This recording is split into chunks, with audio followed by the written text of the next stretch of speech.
કેમ છો મિત્રો? બધા મજામાં ને મજામાં જશો? આજે આપણે બનાવશું શાહી ટુકડા. શાહી ટુકડા બનાવવા માટે પહેલાં તો આપણે ચાસણી તૈયાર કરશું. ચાસણી તૈયાર કરવા માટે મેં અહીંયા ખાંડ અને પાણી ઉમેરી દીધું છે.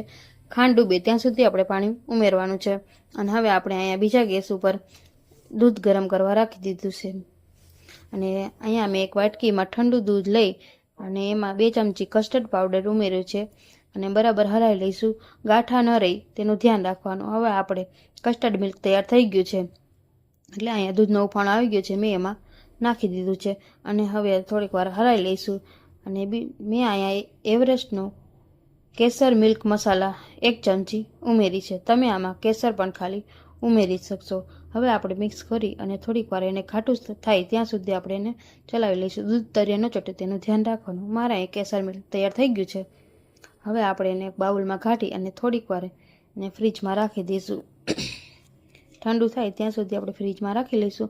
અને હવે આપણે એક કઢાઈમાં ઘી ગરમ કરવા મૂકી દઈશું. અને ઘી ગરમ થાય ત્યાં સુધી આપણે એક બ્રેડની સ્લાઇડ લઈ અને તેની ચારે તરફની સાઈડ કાઢી અને વચ્ચે એનો કટ કરી સમોસા શેપ આપી દીધો છે.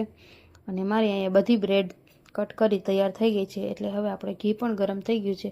હવે એમાં ઉમેરી અને આપણે બ્રેડ ફ્રાય કરી લઈશું અને એક ડીશમાં કાઢી લઈશું. અને બીજી બાજુ મારે અહીં ચાસણી પણ થઈ ગઈ હતી, એટલે આ બધી બ્રેડની સ્લાઇડ હવે હું ચાસણીમાં ઉમેરી દઈશ અને પછી થોડીક વાર થઈ અને એને હવે હું એક ડીશમાં કાઢી લઈશ. અને આપણી બીજી બાજુ આપણે દૂધ પણ ઠંડુ થઈ ગયું છે, એટલે એને બરાબર હલાવી અને બ્રેડ ઉપર આપણે રાખી દઈશું. અને એની ઉપર આપણે એમાં કાજુ બદામને પિસ્તા ઉમેરી દઈશું. તો આપણી અહીંયા શાહી ટુકડા બનીને તૈયાર થઈ ગયું છે. તમને મારી આ રેસીપી કેવી ગમી હોય તો મારી ચેનલને લાઇક કરો, શેર કરો અને સબસ્ક્રાઈબ